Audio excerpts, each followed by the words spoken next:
Primeiro, nós temos duas entradas para a freguesia do Ó, né? Marginal segue as pontes. Quem está vindo da cidade, passando o jornal Estado de São Paulo, é a primeira ponte. Onde tinha uma ponte. Volta a ponte da freguesia. Você pode ouvir pela Lapa. Para quem não conhece a freguesia. Olha, não é muito fácil chegar na freguesia não, viu? Talvez também porque o bairro era muito destacado da cidade, ele teve uma vida própria. Tá dando certo? Tá. Ali, ó. Tem certeza? Sim. É igualzinho. E por causa da janela. E a janela. É certinho, a janela é ainda a casa do lado. Como é que você tem certeza que é essa casa? Porque olha aqui do ladinho, ó. Por causa da janela também. Então, há 60 anos atrás, essa criança estava onde? Tava aqui.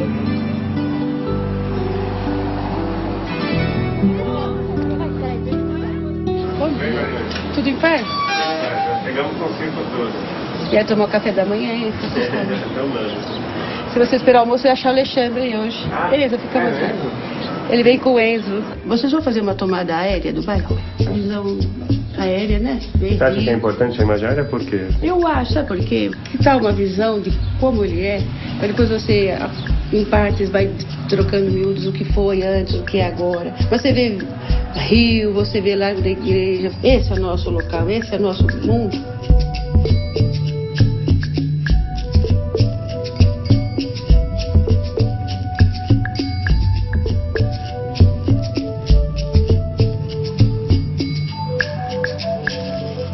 A igreja sempre foi o centro da vida do bairro, sim. Ultimamente, como cresceu muito, veio a modernidade, né?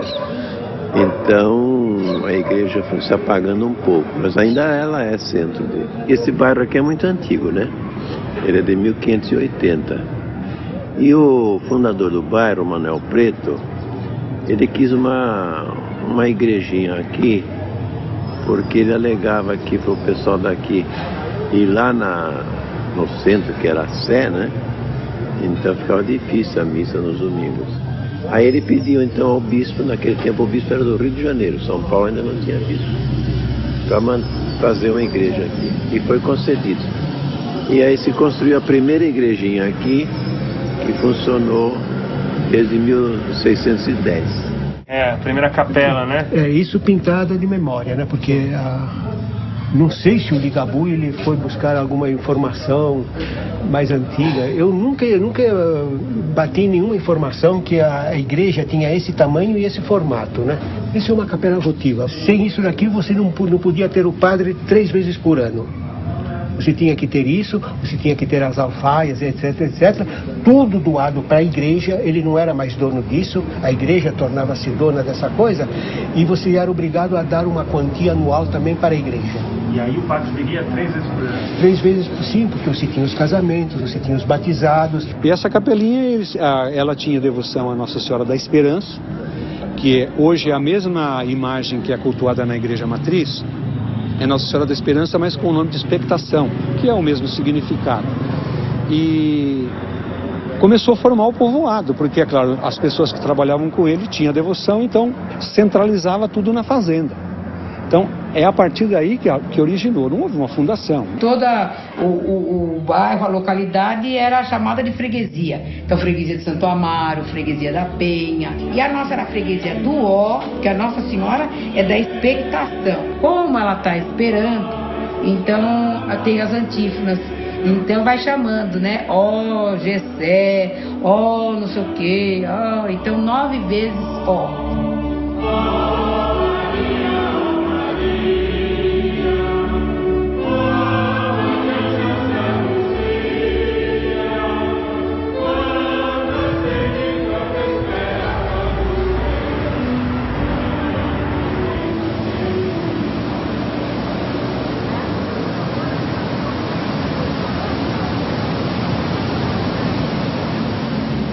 Depois foi ampliando tudo, construíram uma segunda igreja quando foi criada a paróquia aqui, em 1796. Aí construiu-se uma igreja grande aqui onde hoje é Largo da Matriz Velha, mas foi incendiada. Foi uma coisa corriqueira. O sacristão disse que foi queimar uma casa de abelha que estava na porta da igreja e queimou a igreja toda.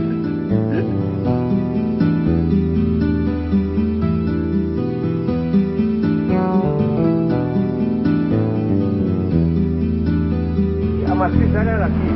Alguns autores dizem que a fachada, a frente, ficava para a cidade. Então, eu tenho dúvidas, porque como a gente só tem a foto, não dá para ter uma noção real de que lado seria, se seria para o nascer do sol ou seria para a cidade. Mas que a igreja era aqui, nesse ponto.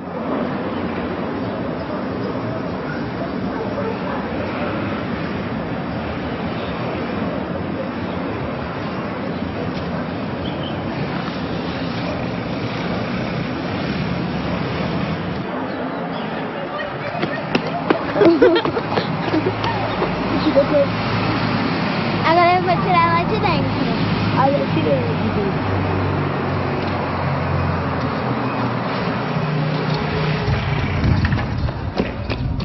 dentro. Essa igreja foi construída em 4 anos. Para a época era difícil. Essa, em 1901, você viu o monumento que ela é hoje. Eles não tinham os recursos de engenharia que tem hoje. Pois ela foi construída e meu avô, pai de meu pai, levava água, assim como os outros moradores, de carroça, em tonéis, até lá em cima para ajudar na construção. Todo mundo do local participou.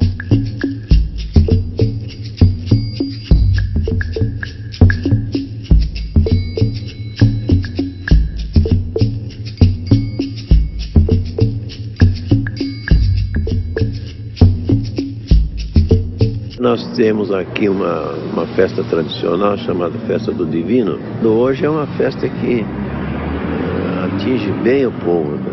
O pessoal fica esperando. Como é uma tradição portuguesa, realmente deve ter vindo pelos colonizadores portugueses, né?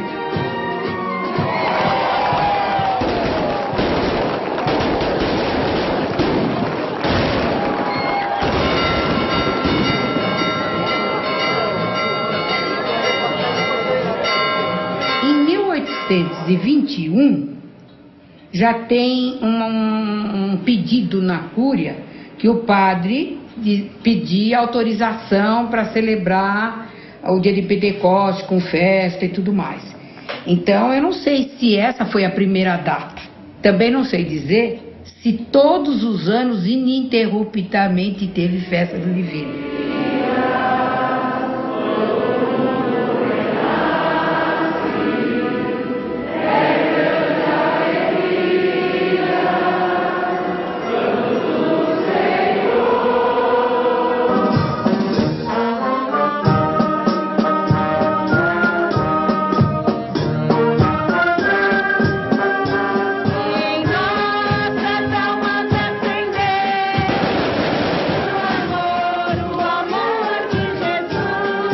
E no dia de Pentecostes é a missa solene, depois a procissão, e quando volta da procissão é que tem a coroação dos novos festeiros, né, para o ano vindouro.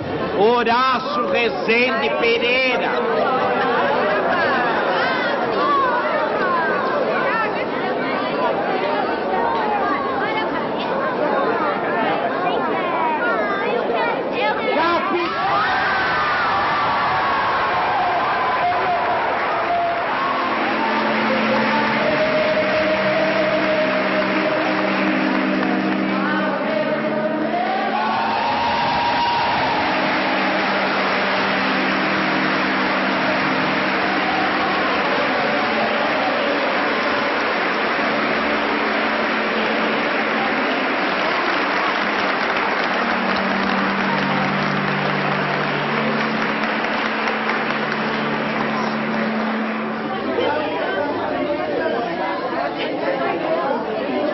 Mais do que o sorteio do que vocês viram lá, na verdade é um chamado. Você tem 9 dias da novena, você participa com o Espírito Santo e a gente que é devoto acredito que não é apenas um sorteio, vai ser um chamado para poder atender às nossas expectativas, aos nossos desejos e dar continuidade à festa também.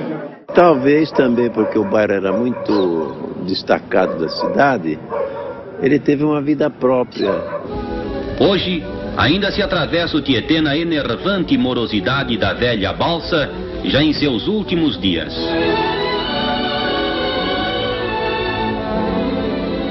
Os carros, num futuro próximo, utilizar-se-ão de modernas pontes de concreto em construção. A freguesia sempre foi conhecida como uma cidade caipira, né? Primeiro que nós tínhamos um sotaque completamente diferente de todo São Paulo. Nós falávamos de uma maneira caipirada. Cada qual que vivia na freguesia do Ó era uma espécie de ilha, ele vivia sozinho. Ele tinha uma área de terreno pequena onde ele morava, onde ele cultivava e vivia à custa daquilo. O meio de você obter dinheiro aqui era através da cana-de-açúcar. A cana-de-açúcar é uma coisa extensiva, é como o café. Não adianta você ter 2 acres, você precisa ter um latifúndio. E o pessoal aqui não tinha mais um latifúndio, né? Tratava-se agora de pequenas chácaras. Você fazer a cana para o açúcar, acabou. Você fazia a cana agora por uma coisa mais simples, que era a caninha. E ela era muito boa e muito cara.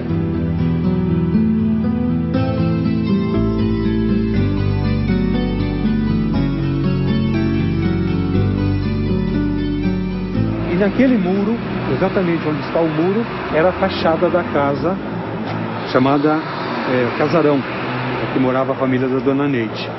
Que tinha 2 entradas no casarão. Ele era uma chave muito grande, não cabia no bolso. As janelas não era com trinco, um pedacinho de arame, esse era o fecho. E a porta, você puxava, barbante, madeiras largas, ela tinha um jardim de inverno e o trinco. Na minha cabeceira tinha um piano. Tinha o quarto dos meus pais, dos meus irmãos. Nas 2 salas de jantar, nós tínhamos uma porta. Minha tia nos visitava por essa porta. Sobrou nada, sobrou só paredes pela metade. Na hora, os bombeiros me chamaram, mas eu cheguei até a esquina e não tive coragem. Aí meu marido, que veio, conversou e retirou pelo menos um tijolo. Nada se fez e nada se pode fazer. E nós perdemos o monumento.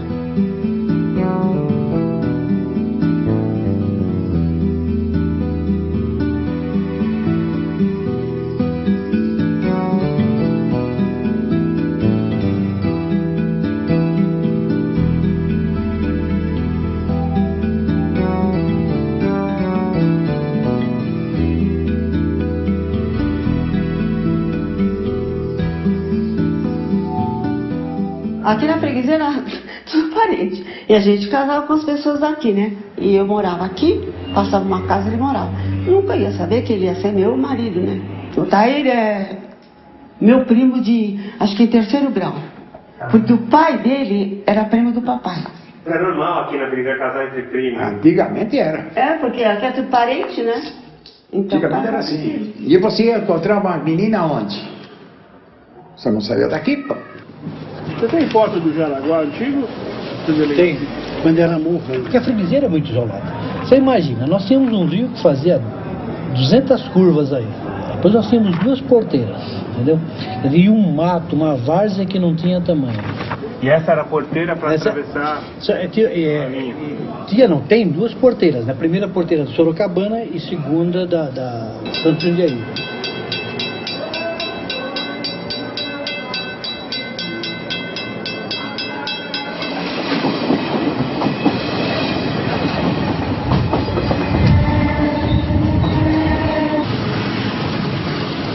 Era muito difícil, principalmente antigamente, quando tinha tudo aqueles trens subúrbios de passageiros, né? Então, constantemente essas porteiras estavam fechadas. Então, o tráfego, às vezes, demorava uma hora e pouco para passar entre as 2 porteiras. E esse é um dos motivos do atraso da freguesia. A freguesia mesmo foi haver progresso e depois, no fim da década de 50, quando substituíram as porteiras pelo viaduto, né, e fizeram uma ponte nova. Porque a ponte também era de madeira, e passava um carro por mês. Pela retificação, o percurso ficará reduzido de 56 para 27 quilômetros apenas. 2 avenidas marginais acompanharão o canal com largura variável no conjunto de 180 até 224 metros. O scraper abre o canal e transporta a terra para a composição das avenidas marginais, onde os veículos circularão em faixas de alta velocidade no centro e velocidade pequena para trânsito local na parte externa. O Rio Tietê perdeu todos os meandros, né? Tinha tanto meandro que qualquer coisa a água não corria, então subia.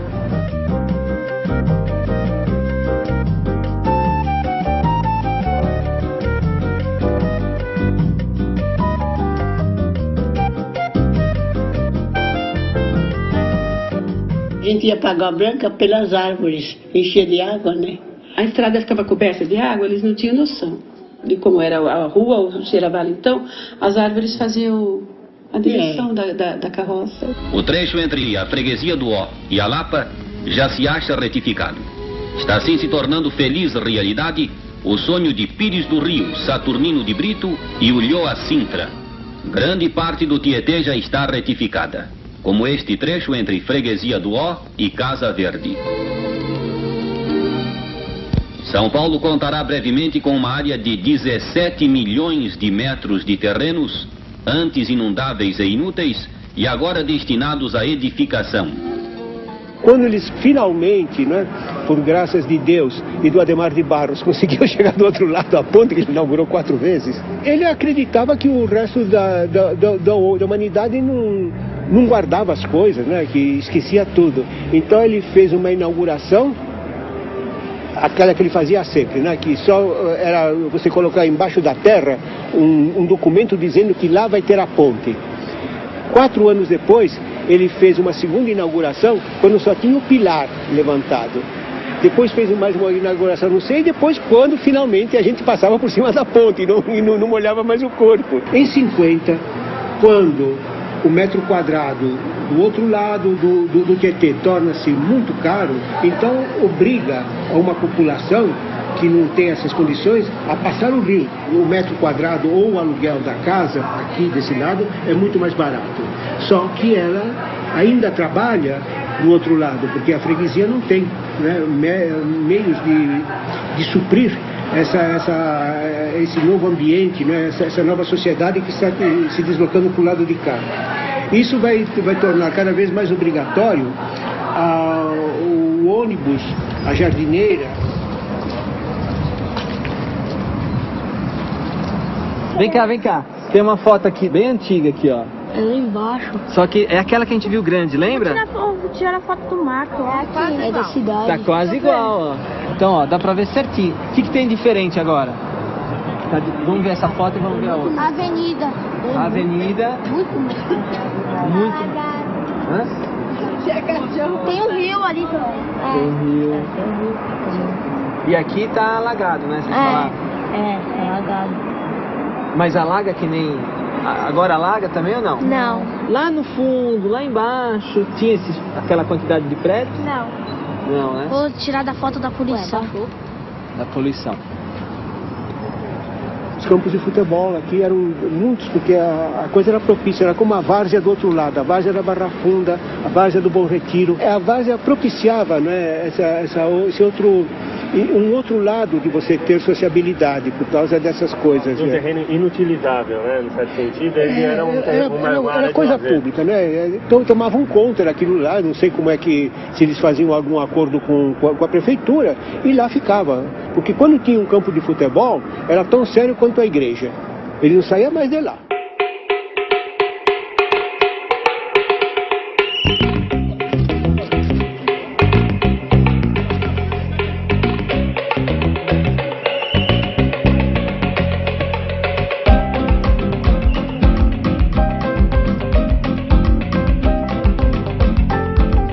O certo começou ali na Avenida Santa Maria, em 1917.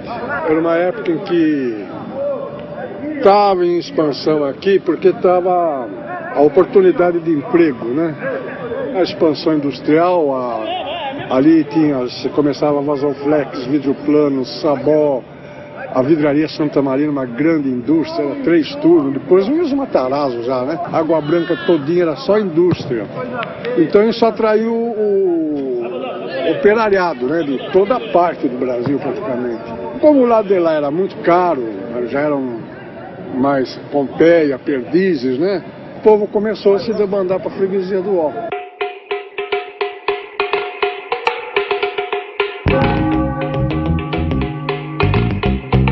E aqui tinha uma coisa muito interessante que não se conta. O pessoal era muito segregador. O pessoal, eles não aceitavam gente de fora. O bairro começou a crescer, veio italiano, tinha português, tinha os húngaros que vieram morar aqui no bairro. Naturalmente, acabam se conhecendo, se casando. Mas para as pessoas mais antigas que moravam aqui, não gostavam disso. Então eles achavam forasteiros. Forasteiro é qualquer pessoa que não morasse na freguesia, que vinha para cá. Para eles eram forasteiros. Para aceitar o pessoal de fora, o pessoal que veio imigrante mesmo, foi muito difícil. Eu acho que eles se impuseram muito pelo conhecimento deles, pelas tradições, e começaram a mudar a cabeça do pessoal daqui, que era muito fechada, entendeu? O pessoal do Inhaço, por exemplo, trabalha com madeira até hoje. Os pais vieram como imigrantes, no tempo da Primeira Guerra, os pais deles vieram. Isso ajudou a desenvolver, criou outra mentalidade, criou outros costumes, comida diferente.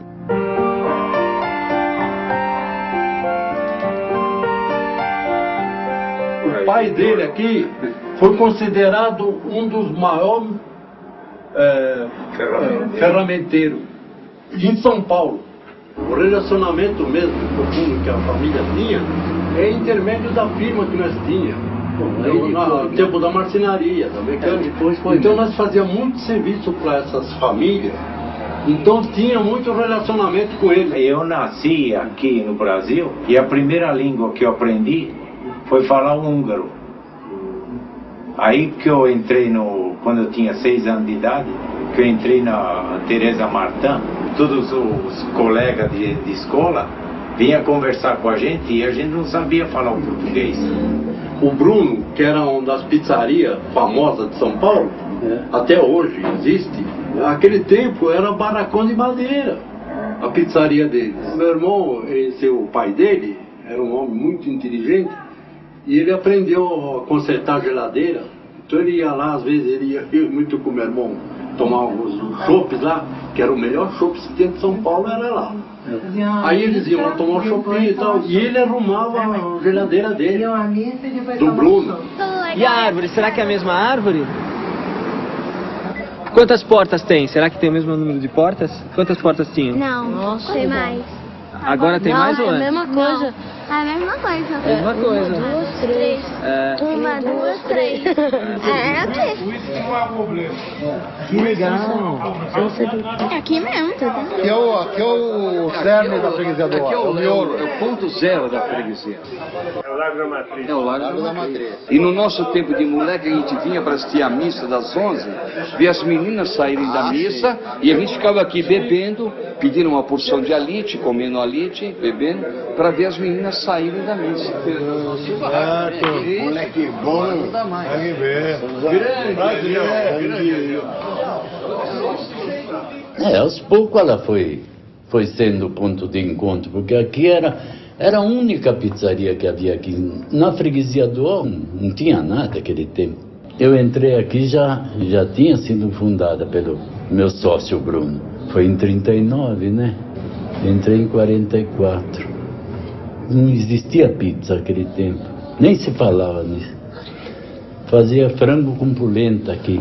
E normalmente você passa de carro e vê alguém parado e aí você vai parando.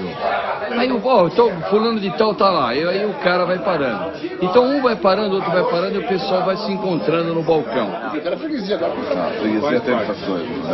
Tem essas coisas. Resgatar. A freguesia é um estado de espírito. Exato. Não é um bairro exatamente, é um estado de espírito. É uma comunidade. Cheio de fofoqueiros. Não fale assim. Não, é que a gente é bem formado. Não fale assim. Pessoas informadas, eu acharia que era melhor. Pessoas informadas.